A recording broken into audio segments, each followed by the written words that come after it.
Salut tout le monde, bienvenue dans cette nouvelle vidéo. Donc au moment où je vous parle, je viens de terminer le visionnage des Survivor Series, hein, tout simplement. Et du coup, on va un petit peu en parler maintenant. Je sais pas combien de temps va durer la vidéo, parce que contrairement à d'habitude, j'ai pas pris de notes. Voilà, j'ai regardé un peu comme ça pour le plaisir. Surtout que je m'étais déjà fait spoiler tous les matchs, donc voilà. Donc je lance l'enregistrement, on est bien. Et on y va. Donc Survivor Series, voilà, je trouve que cette image résume bien ce que je pense des Survivor Series. Globalement, c'est chaotique, c'est pas extraordinaire, quoi. Voilà. Mais on va revenir petit à petit parce qu'il y a quand même eu du bon, même si je trouve que la majorité était pas si ouf que ça. Hop, je vais quand même éteindre ça. Donc le Wargames féminin, donc on a la team Rhea Ripley, hein, on peut dire ça comme ça, puisque celle qui est un petit peu la force de l'équipe, hein, mais team Rhea Ripley avec Bayley, Io Sky, Bianca Belair, Naomi contre Liv Morgan, bah, de toute façon clairement la team Liv Morgan, hein, enfin Liv Morgan avec Raquel, alors je sais plus si c'est Gonzalez ou Rodriguez, au bout d'un moment je suis un peu perdu. Parce que je sais que soit Rodriguez, soit Gonzalez était à NXT. Ensuite, quand elle est venue dans le roster principal, bon, je sais que ça date hein, quand même son roster principal.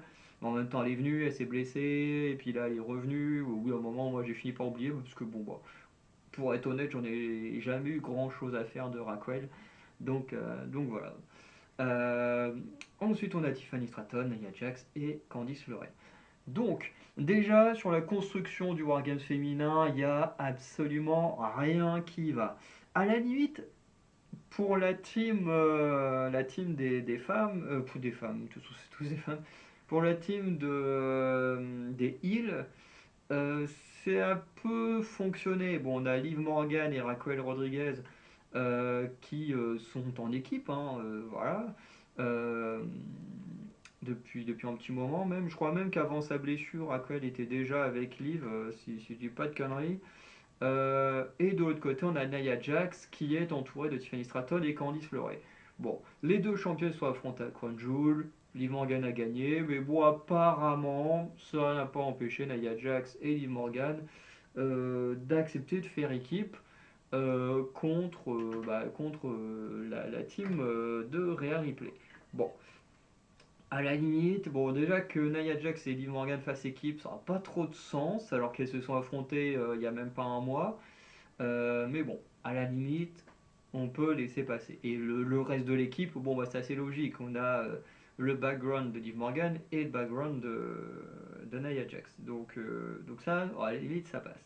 Bah alors, chez les Face, bah, il n'y a rien qui va, hein. Bon, t'as rien à replay parce qu'elle est en rivalité avec Liv Morgan. Ok. Naomi, je me demande. En fait, Naomi, je sais même pas ce qu'elle a fait récemment. Je me demande si elle a pas fait des trucs contre la team de Nia Jax. J'en ai même. Probablement, Naomi, j'aurais tellement rien à faire que je sais même pas. C'est vraiment Naomi, c'est le genre de personne dont je m'en fous complètement. Et j'ai beau regarder toutes les vidéos sur les weekly que j'oublie totalement parce que j'en ai rien à faire en fait.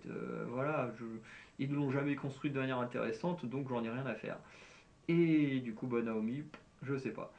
Mais le plus gros problème en fait, c'est ces trois-là. C'est ces trois-là. Et pourtant, vous savez à quel point j'aime Bailey, hein, pour ceux qui me suivent depuis un moment, vous savez que Bailey c'est ma catcheuse préférée, elle est incroyable, mais alors là, il n'y a rien qui fait ça, je veux dire. Bailey et Io Sky, pendant, j'irais même bien presque un an, elles ont été en rivalité contre Bianca Belair, elles lui ont fait la misère au sein de Damage Control, au point au bout d'un moment c'était insupportable parce que bah, il y avait quasiment que ça, hein, du Damage Control contre Bianca Belair et ses alliés. Euh, c'était chiant à mourir. Là d'un coup elles font équipe alors que bah, il s'est pas passé vraiment de choses pour dire que bah voilà, elles se pardonnent ou elles ont prouvé qu'elles pouvaient se faire confiance. Enfin bref, ça fait pas de sens. Et encore plus le Sky Bailey, voilà, pour ceux qui ont suivi ces derniers temps, enfin ces derniers temps, c'est quand même presque un an maintenant, mais Io Sky qui a trahi Bailey, qui a pris le contrôle, entre guillemets, du damage control, ensuite Bailey qui gagne le Royal Rumble, qui affronte Io Sky et bat Io Sky euh, à, euh, à WrestleMania. Bref, techniquement, les deux femmes sont censées ne plus se supporter, quoi. T'as Gambio Sky qui se faisait passer pour la meilleure amie de Bailey et qui a fini par la trahir. Et là, allez hop, tout le monde fait équipe ensemble. C'est les deux là, ils ont bully Bianca Belair, mais on s'en fout. Yoska il a trahi Bailey, mais on s'en fout, on fait quand même équipe, machin. Alors, il y a quand même eu pendant le match un truc intéressant, c'est qu'à un moment, Yoska et Bailey ont quand même fait un face-à-face qui a très vite été failli pris fin à cause de Nia Jax, et à aucun moment d'autre, bon voilà, on a cherché à pallier ce problème. Bon. Et en plus, Rhea Ripley, qui est au sein du Judgment Day, faisait la misère à tout le monde. Qui là, d'un coup, elle fait des câlins à tout le monde, elle est pote avec tout le monde. Enfin bref, il n'y a rien qui va dans la construction des personnages. C'est vraiment un truc de fou. Contrairement, par exemple, à Jey Uso, qui lui, Jey Uso, par exemple, avait fait la misère à tout le monde quand il était au sein de la Bloodline. Bah, quand il arrivait à Raw tout seul, il a dû se faire sa place, tout le monde le détestait, et puis il a fallu qu'il fasse ses preuves et tout. Rhea Ripley, elle, il y a même pas cette construction-là hyper intéressante. C'est non, je fais la misère à tout le monde, je suis blessé, je reviens en tant que gentil, donc hop, tout le monde m'adore. Bah non, ça marche pas comme ça. Enfin bref, niveau écriture chez les femmes, c'est fou à quel point la WWE fait de la merde.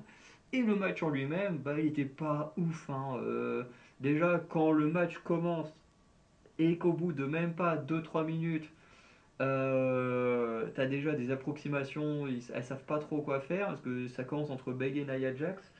Euh, et t'as un moment de flottement à un moment donné où t'as Nia Jax dans les cordes, Bailey, puis tu dis ouais, elles savent pas trop, est-ce que je dois frapper, est-ce que je dois machin, enfin bref, tu sens que t'as un moment de flottement et tu dis ouh putain, si le match il commence comme ça, ah, ça va mal continuer. Et effectivement, bon, par la suite, ça s'est quand même beaucoup mieux enchaîné. Les affrontements étaient plutôt sympas, même si j'ai toujours du mal avec la construction du Wargames, qui est en gros, c'est on est un contre un, on s'affronte automatiquement, parce que le scénario, hein, c'est toujours le même, hein, c'est que celui qui a l'avantage, ben, il perd sur les 5 premières minutes, et ensuite ils sont à 2 contre un. Donc ceux qui sont à 2 contre un, logiquement, forcément, après ils prennent le dessus, et puis ensuite ça fait du 2-2, mais forcément c'est ceux qui ne vont pas avoir de renfort qui prennent le dessus, et puis comme ça, celui qui arrive, hop là, il fait son entrée où il nettoie le ring, enfin bref, et c'est tout le temps comme ça. Ça a été comme ça dans ce Wargames là, ça a été comme ça dans le Wargames masculin, et c'est très très chiant. Et en plus, ça fait pas trop sens dans celui-là, parce que dans le Wargames féminin, c'est les gentils, les face, qui avaient l'avantage. Donc, c'était, c'était un peu bizarre. Avec le masculin, ça a mieux fonctionné, parce que les heals avaient l'avantage. Donc, ça fait que les heals pouvaient plus facilement s'attirer la hit en étoile 2 contre un dès le début que là d'avoir les face à 2 contre un dès le début. Bon, ça fait sens parce que c'est Nia Jax qui rentre en première, mais nous on n'est pas censé le savoir que Nia Jax allait rentrer en première quand il y a eu le match lundi dernier. Donc voilà, déjà la construction du match elle est pas top. Euh,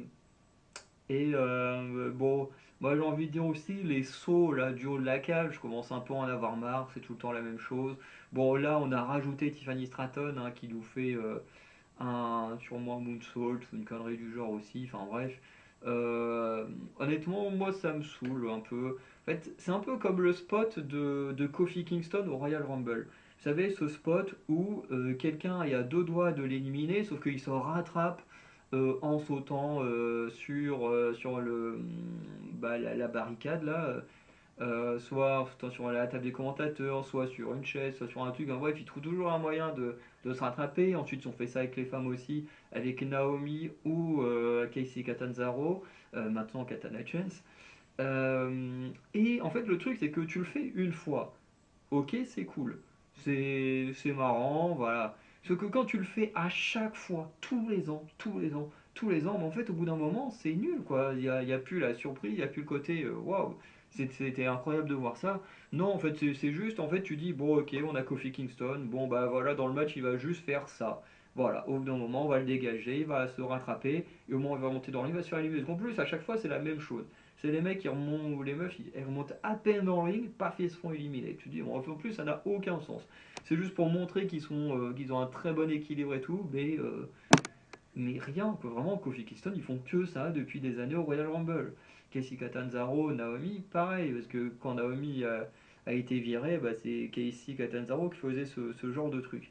Mais je veux dire, c'est nul, quoi, en fait, de les ramener juste pour faire ça, quoi.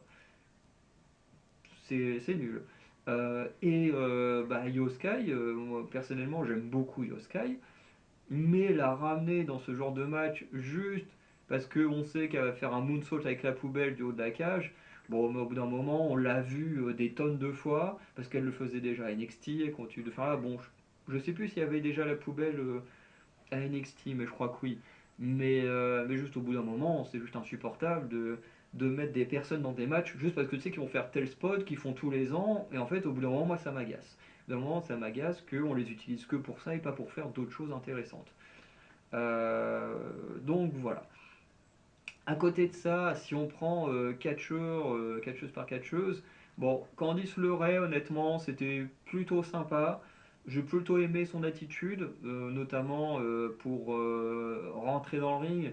Là, au début, Tiffany Stratton voulait y aller, et puis que Candice LeRae lui pique la place et tout, tu sens qu'il y a un peu, il peut y avoir un truc, une rivalité entre les deux, voire même Tiffany Stratton peut vraiment cash in sur Nia Jax et nous faire un face turn, et du coup affronter Naya et Candice LeRae. Bon, j'en doute parce que bon, Tiffany Stratton contre Nia Jax, bon, je pense qu'elle fait pas le poids, mais, euh, mais j'ai bien aimé la relation dans le match entre Candice et Tiffany Stratton, c'était plutôt sympa. Bon, Tiffany Stratton, pareil, c'était plutôt sympa. Bon, elle nous fait son saut du haut de la cage parce que bon, on sait que Tiffany Stratton aussi est plutôt douée pour ses moonsaults et tout. Mais bon, la ramener juste pour ça, parce que bah, elle a pas fait grand chose d'intéressant, elle a fait ça. Ensuite, bah voilà, elle nous a sorti sa mallette d'une poubelle. Je dis bon, ok. Euh, Au final, c'est même pas pour l'utiliser, donc c'était un peu chiant quoi. Euh, Nia Jax, honnêtement, c'était plutôt sympa. Bon, comme j'ai dit au début, il y a eu un moment de flottement avec Bailey, mais dans la globalité, on a eu un bon match. Et sinon, bah, il ne s'est pas passé grand chose, hein. Voilà, s'est bien battue. Pour une championne, c'est quand même pas mal. Mais j'ai pas de moment marquant plus que ça à mettre en avant avec Nia Jax. Raquel Rodriguez, bon bah là pareil, j'ai absolument rien à dire parce que ben j'ai jamais été fan de Raquel. Voilà, de toute façon même la foule, j'ai pas spécialement Raquel, hein. Et ça me surprend pas. Liv Morgan, bon pareil, j'aime bien l'attitude et tout. Euh, à un moment donné, il va falloir que je fasse une vidéo sur Liv Morgan, hein. Voilà, parce que malheureusement, c'est vraiment une mauvaise championne, hein. Enfin, pas intéressante comme championne. Bref. Et pourtant, j'aime énormément Liv Morgan, hein. Quand on voit l'évolution depuis le Riot Squad, où dans le Riot Squad, hein, elle était clairement la cinquième roue du carrosse, hein, pour utiliser l'expression. Voilà, elle était juste la meuf mignonne, et puis bon, elle faisait pas grand chose dans le ring à passer de championne en battant Ronda Rousey, à ensuite redevenir championne. Je sais plus contre qui elle a gagné la deuxième fois son titre. C'est pas Becky Lynch? Oh, je sais plus. Mais voilà, tu dis, on lui fait quand même confiance et tout. En plus, en termes de personnages, elle joue super bien ses personnages. Même si le dernier, je trouve absolument nul comme perso, avec certaines choses qui se sont passées. Mais voilà, elle a un gros potentiel, mais la WWE n'arrive pas à la construire correctement et c'est très très chiant. Alors que Liv Morgan a vraiment un gros potentiel. Mais voilà, c'est pas hyper intéressant non plus, du coup, Liv Morgan, voilà, qui fait semblant de quitter le match pour venir avec sa batte de baseball là. Voilà, et puis pareil, elle fait pas grand chose d'intéressant dans le match, hein, parce qu'elle rentre en dernière et le match se conclut très très très vite après l'arrivée de bah non, du coup, de Liv Morgan, hein, qui est la dernière à rentrer. Donc voilà, pas hyper intéressant. De l'autre côté, Naomi, bah, honnêtement, elle n'a pas fait grand-chose d'intéressant, hein, faut l'avouer. Elle a pas brillé plus que ça. Rhea Ripley, je kiffe son casque, enfin son masque là qu'elle avait, il était hyper stylé. Mais pareil, dans le ring, voilà, il s'est pas passé énormément de choses intéressantes. Elle arrivait à un peu détaillée avant de se faire défoncer, hein, comme on peut le voir là. Et après, le moment marquant de Rhea Ripley, bah, c'est son riptail à travers la table qui a mis fin au match et à Liv Morgan. Voilà. Bailey, pareil, plutôt sympa, mais il n'y a pas vraiment de fait marquant dans le match. Io Sky, ben voilà, par son moonsault habituel, hein, bah, rien de marquant. Et Bianca Belair, bah alors Bianca Belair, ça me fait tellement mal au cœur parce que, pareil, Bianca Belair, c'est une quelque chose que j'aime beaucoup. Bon, je me suis déjà plaint plusieurs fois que Bianca Belair, son personnage commence à me saouler parce que ça fait des années maintenant qu'elle a le même personnage et que ça devient insupportable. Alors oui, c'est vrai qu'elle a sûrement eu une image un peu comme à la John Cena qu'on peut pas trop changer. Mais bon, on va voir juste la meuf là, qui se promène avec sa couette et tout, au bout d'un moment, ça commence à être chiant, quoi, de juste avoir avec tout le temps le même personnage depuis des années. Mais ça n'empêche pas que je l'adore, parce que dans le ring, habituellement, elle fait des trucs de fou, parce que là, elle n'a pas fait grand-chose. Et même, elle a plus souvent pris cher que Michel aux autres. Et je veux dire, on parle quand même de Bianca Belair, qui a été championne pendant très longtemps, qui a quand même battu au moins 3, voire les 4 Four Horsewomen, donc les 4 femmes qui ont révolutionné le catch féminin.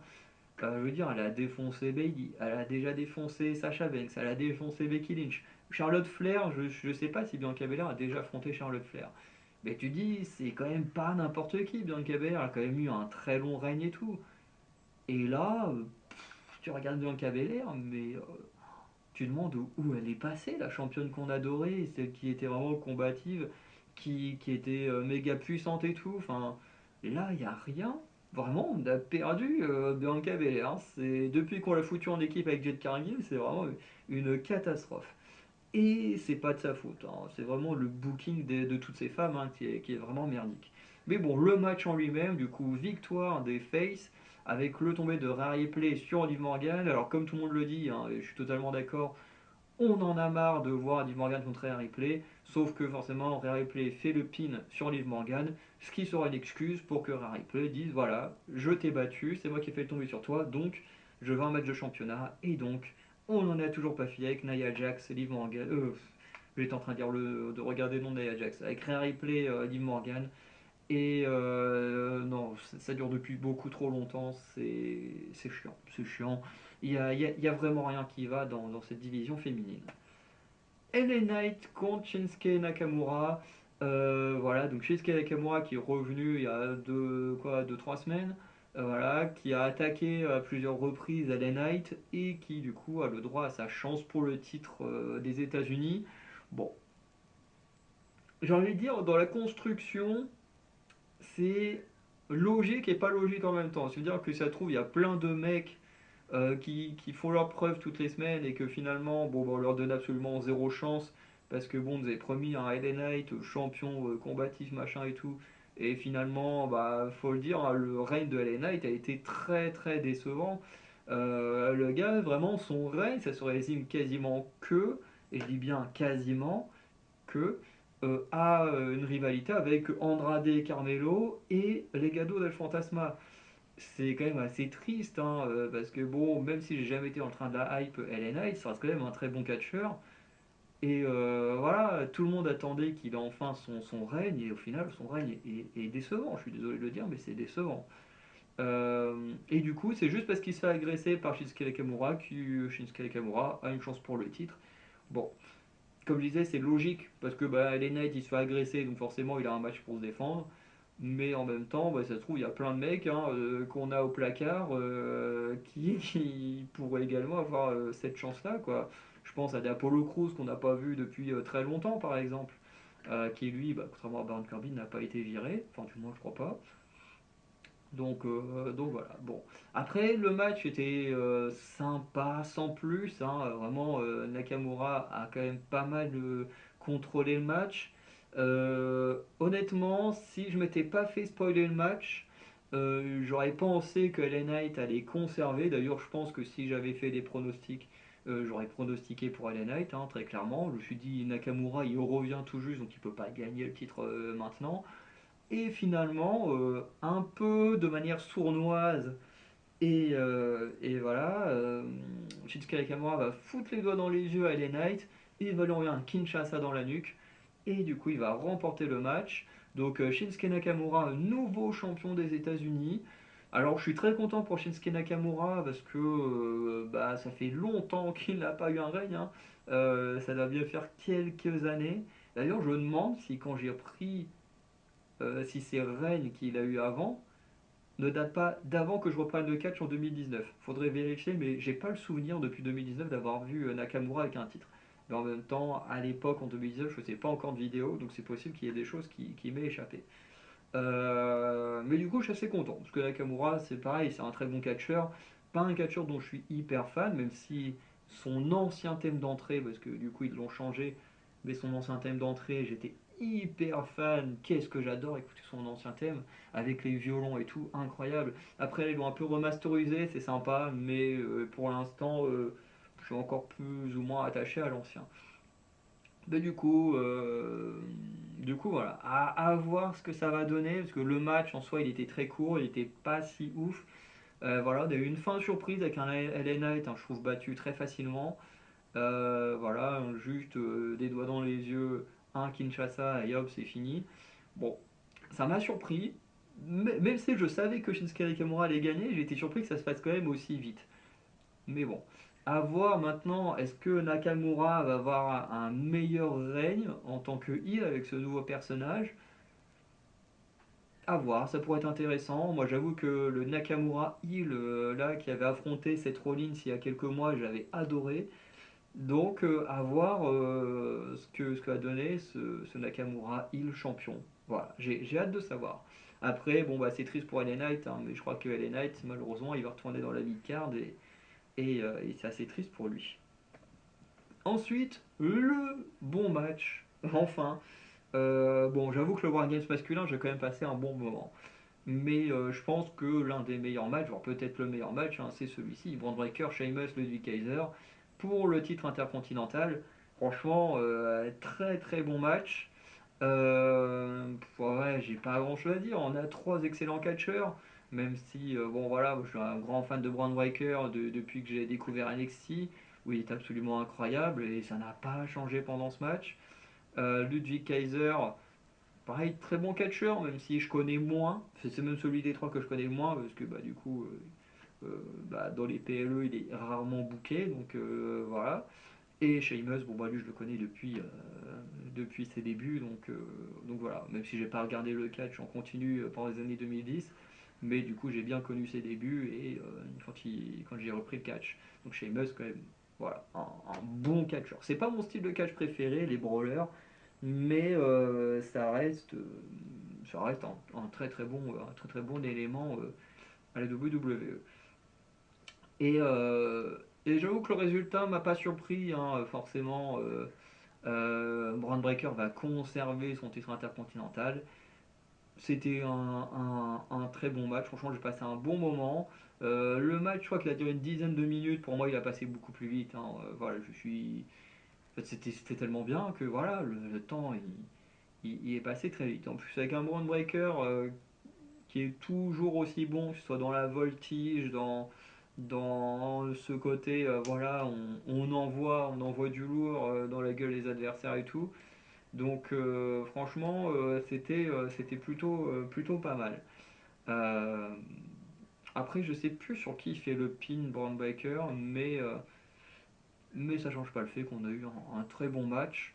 Et voilà, franchement, s'il y a un match de cette soirée que je vous conseille d'aller voir, c'est bel et bien celui-ci, plus que les autres. Même si le Wargames masculin, vous pouvez aller le voir. Gunther Damien Priest, peut-être la déception de la soirée, j'ai envie de dire, hein. Parce que là, on est quand même sur deux gros calibres. On se bat pour le titre World Heavyweight, donc quand même un des deux titres principaux de la compagnie. Et, euh, et ben, faut le dire, c'était raté de chez raté. Le match était chiant à mourir. Vraiment, je me suis fait chier, je le dis de manière crue, mais je me suis fait chier. Comme je l'ai dit, en plus, on passe après un excellent match. On a eu bon, le LA Knight Shinsuke Nakamura qui n'était pas incroyable mais qui était quand même un très bon match aussi. Bon, le War Games féminin, il n'était pas ouf, mais je crois que j'ai même passé quand même un meilleur match au War Games féminin alors qu'il a duré au moins trois fois le temps de ce match-là. Mais là, c'était pas possible, hein. Franchement, je me suis ennuyé. La seule chose qui était intéressante dans ce match, c'est le personnage de Gunther qui est toujours dans ce personnage, pas sûr de lui, indécis, tout ça.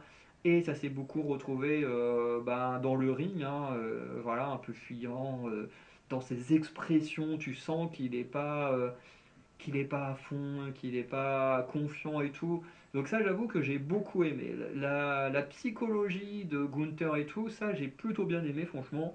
Je ne peux pas le nier. Mais dans le catch pur, là, je me suis fait chier. Et ça, je regrette de le dire, parce que c'est des mecs, ils ont fait des gros matchs. Ils en ont fait, qui étaient excellents de ces excellents. Mais là, pourtant, ils se sont déjà affrontés, où c'était excellent quand c'était Damien Priest le champion. Mais là, j'ai pas compris pourquoi c'était pas bon, quoi. C'est vraiment le moment du show où je me suis vraiment le plus ennuyé. Et c'est pas normal avec deux mecs comme ça, quoi. Je sais pas qui est le scénariste des Survivor Series, mais alors là, celui qui a booké ça, faut qu'il prenne des cours, ou je sais pas, mais c'est bien foiré. Bien sûr, on aura une intervention de Finn Balor, voilà, qui va profiter à un moment donné que Damien Priest est couché à l'extérieur du ring pour monter sur l'escalier et lui porter un coup de grâce. Bien sûr, l'arbitre ne va pas voir le coup de grâce, mais en fait, ça c'est même un truc qui est très con, c'est que habituellement les catcheurs, même quand ils sont pas censés être là, tant qu'ils ne font rien, l'arbitre ne les envoie pas au vestiaire. Là, l'arbitre, il voit Finn Balor, tout de suite il l'envoie au vestiaire. Tu dis, attends, c'est pas logique. Parce que, ok, si tu le vois porter le coup de grâce, que tu l'envoies au vestiaire. Bon, déjà, si ça arrive, déjà tu l'envoies pas au vestiaire parce que ben, le gars, comme il a triché, bah, du coup, tu dois, comment dire, bah, tu dois juste arrêter le match en fait. Voilà. Techniquement, Finn Balor il attaque Damien Priest, si l'arbitre le voit, bon bah voilà, Damien Priest il gagne par disqualification, comme si ça fait comme si Finn Balor avait aidé Gunther. Euh, que là, bah, l'arbitre, en fait, il voit, il voit Finn Balor, puis il l'envoie au vestiaire direct. Ça n'a pas de sens. Sauf si il le voit intervenir dans le match. Sauf que s'il le voit intervenir dans le match, comme c'est un match simple, bah techniquement, il est censé y avoir disqualification, fin de match. Donc bon, c'était pas très très logique ce qui s'est passé avec Finn Balor. Bon, ensuite, Damien Priest il remonte dans le ring. Et bon bah voilà, il se prend une soumission et il perd pas clean dans le sens où il se prend un tombé ou il abandonne, mais juste bah voilà, il est KO, il peut plus suivre le match, donc bah voilà, l'arbitre décide de donner la victoire à Gunther.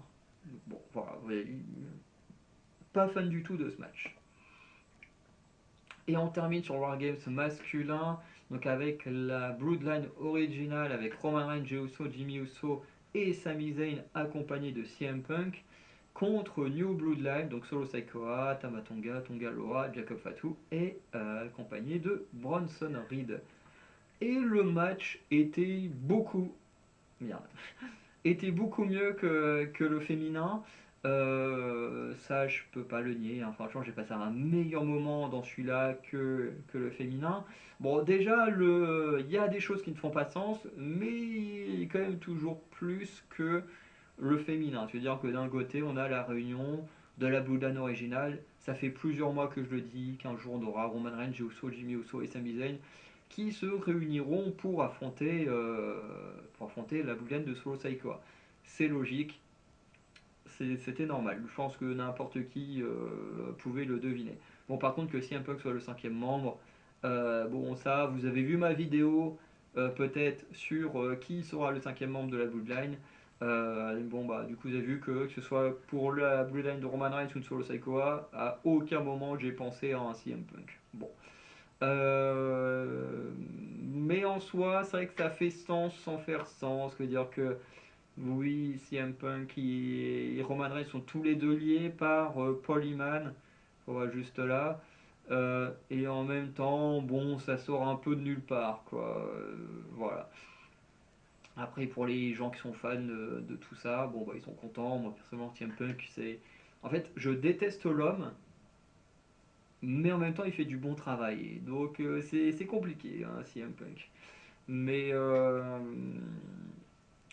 mais voilà. Du côté Hill, pareil, on a toute la famille Solo Sikoa qui a construit sa Bloodline. Bon, par contre, accompagner Bronson Reed, pareil, ça fait pas trop sens. À part que, bon bah voilà, Bronson Reed a décidé de prendre une opportunité. Comme personne veut rejoindre Solo Sikoa ou Roman Reigns, bon bah il a directement décidé de dégommer Roman Reigns pour montrer qu'il pouvait faire équipe avec Solo Sikoa et tout. Bon voilà, c'est sympa, mais bon, faut quand même le dire, c'est pas non plus ce qui fait le plus sens dans toute cette histoire. Bon, après le match en lui-même, c'était plutôt sympa, c'était déjà beaucoup mieux rythmé, c'était déjà. Il n'y a pas eu vraiment de botch comme le Wargames féminin, moi j'ai pas eu l'impression. Bon, on sait que sur son splash du haut de la cage, on sait que Jimmy Uso s'est pété un orteil. Bon, ça c'est les risques du métier malheureusement. Espérant que ça ne va pas l'éloigner du ring trop longtemps, ou du moins qu'en attendant on puisse quand même le voir à l'écran, mais sans qu'il catch, ce serait quand même bien. Mais bon, le pauvre, il a vraiment pas de chance. Après, si on refait comme tout à l'heure, qu'on passe un peu un par un, Bronson Reed, bon bah voilà, Bronson Reed, c'est bien sans être bien. C'est-à-dire que d'un côté, il arrive, c'est un peu la force brute, voilà. En plus, je crois qu'il rentre en deuxième dans le ring. Donc voilà, il arrive, il est puissant, machin. Mais très vite, en fait, Bronson Reed, il perd de. Tu vois, c'est plus le mec qui a passé Braun Strowman à travers une bagnole. C'est plus le mec qui a dégommé Seth Rollins. Bon, même s'il a perdu la rivalité, mais voilà, il a quand même été très très loin avec Seth Rollins. Et là, d'un coup, bah, en fait, pour que Jacob Fatu soit puissant, bah, en fait, on a baissé la puissance de Bronson Reed et ça, je trouve ça très très dommage. Par contre, on a ce spot avec le tsunami du haut de la cage. Pareil, en termes de temps, c'était parfait, bien millimétré. Voilà, CM Punk qui sauve Roman Reigns au dernier moment. Le splash, il est incroyable. Voilà. Jacob Fatou, c'était vraiment très cool, hein. Jacob Fatou, peut-être une des meilleures perfs du groupe de Sola Saikoa. Je le trouve toujours hyper impressionnant. Voilà, un peu j'ai envie de dire, dans ses phases de berserker. Là, le mec, plus il prend cher, plus il devient taré et fort. C'est assez cool, mais moi, ce qui m'impressionne toujours, c'est quand il envoie les gens dans les cordes, qu'il les chope, il arrive à bien les placer direction l'épaule et partir en Samoan Drop. Franchement, j'adore. Jacob Fatou, il nous fait des trucs de fou. Dommage qu'on n'ait pas eu son thème d'entrée, mais bon, voilà, c'est comme ça.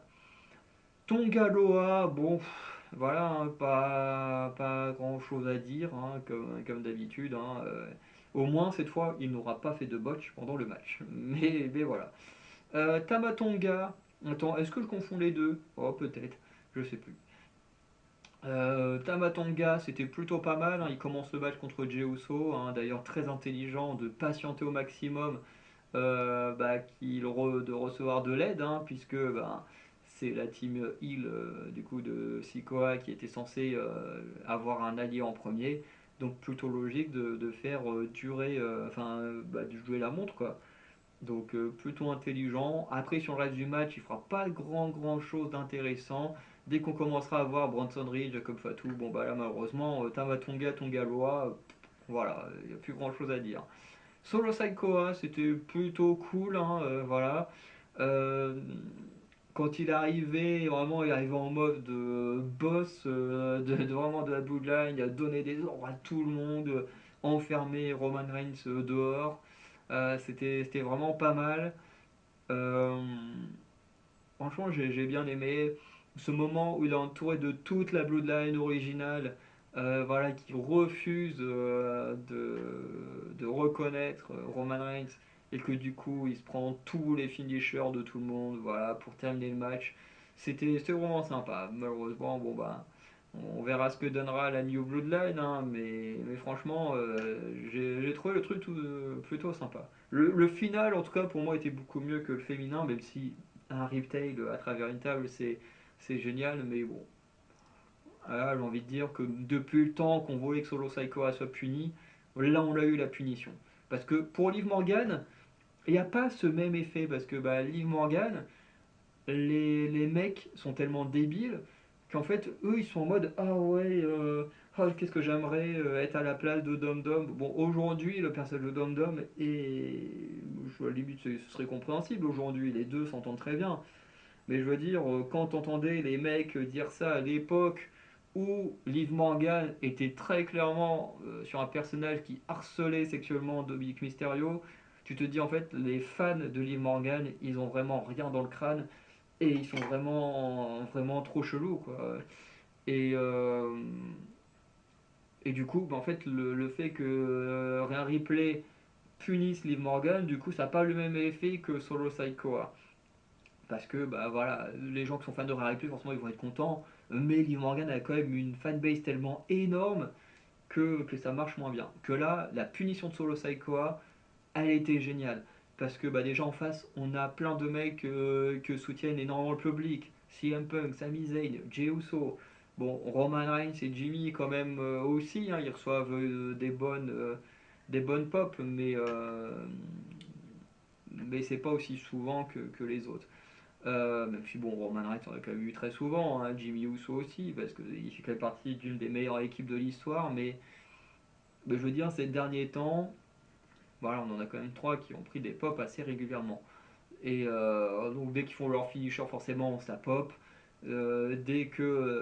Dès qu'en plus c'est sur Solo Sikoa, bah forcément ça pop encore plus parce que bah, il y a le plaisir de le voir se faire punir. Donc vraiment pour eux le finish était vraiment meilleur. Bon, CM Punk c'était plutôt cool.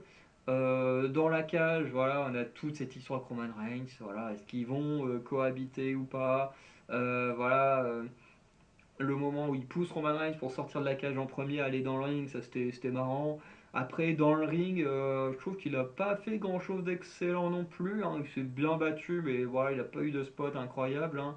À part ses coups de genou dans le coin, son GTS, voilà, des petits trucs comme ça. Bon, bien sûr, son moment remarquable, bah, c'est celui qu'on voit à l'écran, hein, le sauvetage de Roman Reigns, hein, qui d'ailleurs après ça va du coup enfin accepter de serrer la main à CM Punk, hein, en plus, il y a même une scène à un moment donné où tout le monde est par terre, Roman Reigns il arrive, il relève tout le monde, sauf CM Punk qui est en mode qui reste à terre ce connard. Franchement, j'ai adoré l'attitude de Roman Reigns là-dessus. Donc CM Punk vraiment c'était pas mal, Sami Zayn c'était pas mal aussi.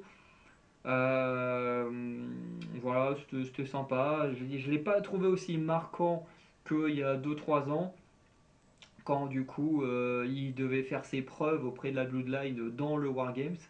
Bah, du coup j'avais trouvé Sami Zayn beaucoup plus pertinent dans celui-ci où il passait son temps à sauver Jey Uso et tout et qu'il avait placé son Hello Kick sur Kevin Owens. Là Sami Zayn c'était sympa mais malheureusement je trouve que c'est pas sa meilleure performance. Jimmy Uso pareil plutôt sympa. On a quand même ce moment remarquable avec son énorme splash du haut de la cage, un peu dans le même style que là, hein. Sauf que bah, lui, il va vraiment retomber sur Jacob Fatou et perdre un orteil. Mais voilà, Jimmy Uso dans le globalité c'était plutôt sympa.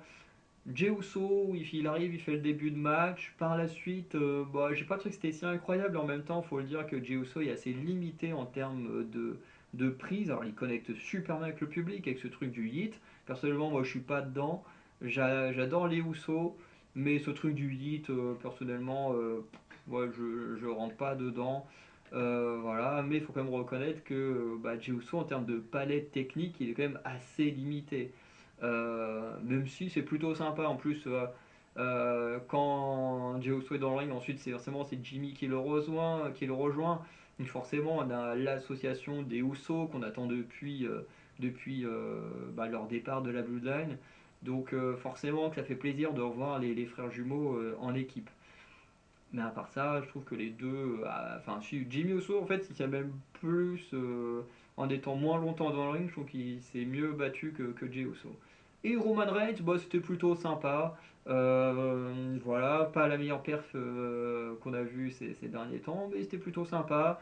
Voilà, d'ailleurs, d'abord bloqué à l'extérieur du ring, il grimpe la cage pour ensuite, hein, de la troisième corde, envoyer un crossbody sur la New Bloodline. C'était plutôt sympa. Je m'attendais pas à ce que Roman Reigns fasse un truc pareil.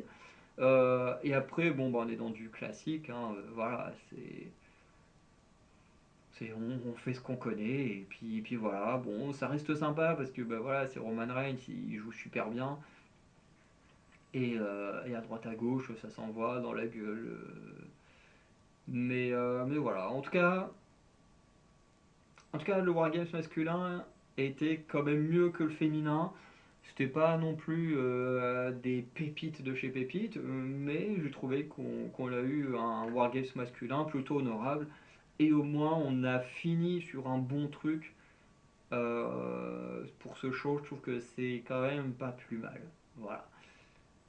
Donc, on va conclure. Bah, au final, on a eu un Survivor Series, j'ai envie de dire plutôt moyen. Voilà. On a commencé avec un Wargame féminin qui était plutôt sympa, mais qui n'avait aucun sens et qui était complètement chaotique. Voilà, sans compter que le problème des Wargames en général, c'est ce côté où t'attends. Et encore dans le Wargames masculin, ils étaient quand même un peu mieux en termes de timing. Par contre, le féminin, en termes de timing, alors on n'y était pas du tout. Hein. Quand Yoskai et Tiffany Stratton doivent sauter dans le vide, t'as toutes les autres meufs qui sont là en train d'attendre pendant au moins 30 secondes que l'autre leur saute dessus. Tu dis, mais c'est ridicule quoi. Qui dans un combat attendrait juste qu'on lui saute dessus? Alors je sais qu'il faut quand même protéger ton adversaire, il faut pas qu'il se blesse en faisant son coup ou quoi que ce soit, mais là, ça n'avait juste aucun sens qu'ils attendent aussi longtemps. Je veux dire, c'est ridicule. Bref. Et, euh, et voilà. Ensuite, on a enchaîné sur qui c'est qu'on avait par la suite. Nakamura LA Knight qui était sympa, avec une bonne surprise à la fin, avec le couronnement de Nakamura, en espérant qu'il aura un meilleur règne que ses prédécesseurs, parce que ces derniers temps, le titre des États-Unis, bon, c'est pas ouf. Hein. Le règne de LA Knight, pas ouf. Le règne de Logan Paul, on n'en parle même pas. Les règnes d'avant avec Austin Theory et tout, pareil. Donc, je sais plus qui c'est qu'il y a eu entre Logan Paul et Austin Theory, mais franchement, le titre des États-Unis, c'est vraiment pas ouf du tout. Euh, Après, on a eu le très très bon match Braun Breaker, Ludwig Kaiser et Sheamus pour le titre intercontinental. Lui, beaucoup plus de prestige. Et c'était vraiment très très bien. Allez voir ce match. Et ensuite, bon, Damien Priest Gunther, extrêmement décevant. Ils nous ont fait des perfs beaucoup mieux que ça, donc grosse déception. Et ensuite, le Wargames masculin, qui lui était déjà beaucoup mieux. Et où j'ai passé, moi en tout cas, un très bon moment, même si c'est pas non plus le match du show. Voilà. Donc, je vais m'arrêter là. N'hésitez pas à liker, à vous abonner, à laisser un petit don sur Tipeee si vous avez les moyens et envie de soutenir nos projets. Et sinon, bah voilà, dites-moi en commentaire ce que vous avez pensé des Survivor Series Wargames. On se retrouve du coup le week-end prochain, donc là le week-end du 6-7, un truc comme ça, pour NXT Deadline, que j'attends avec impatience parce que j'aime beaucoup les Iron Survivor Challenge. Donc on se retrouvera voilà, pour débriefer ce show. Voilà. Donc, passez une bonne soirée et je vous dis à très bientôt pour de nouvelles vidéos. Ciao tout le monde.